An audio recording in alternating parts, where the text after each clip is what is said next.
It says in 1 Peter, it says, and this is a quote from the Old Testament from Peter, as he writes in 1 Peter, it says, "For by his wounds we are healed." Go read 1 Peter, and it'll tell you that. For by his wounds we are healed.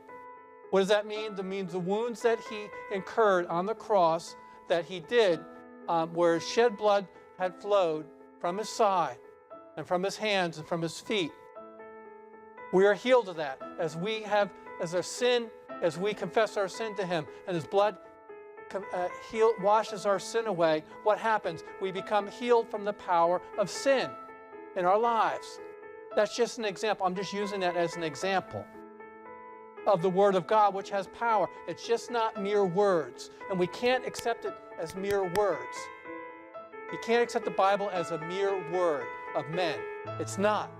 It's the Word of God which performs its work in you, which is able to do its work in you. And for example, like with 1 Peter, what does the Word of God do? It heals you, doesn't it? It heals you. It heals your mind. It heals your soul. It heals your body. It heals your spirit.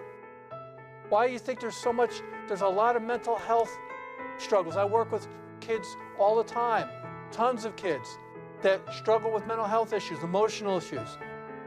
What can help with that? The Word of God. The Word of God can. Jeremiah 29:11, I quoted this in Sunday school. For I know the plans that I have for you, plans to prosper you and not to harm you, to give you a future and a hope. That can bring healing to your soul. It can bring hope in your soul. It does its work in your soul. And that's the word that Paul preached to the Thessalonians. And so that's why they were able to be sure. That's why he was able to thank God for them, because he planted the word in them. That's why they're strong. That's why they're able to stand firm. That's why they were able to grow, because the Word of God was in them. And that's why we're here today, because we heard the Word of God. Faith cometh what? By hearing, first Romans 10. Faith cometh by hearing, and hearing by the Word of God.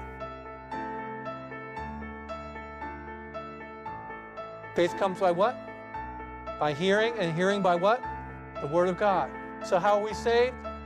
By hearing the Word of God and putting our faith in the Word that God has said.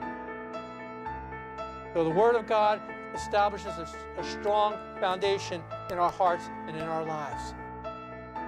That's when did someone do that for us?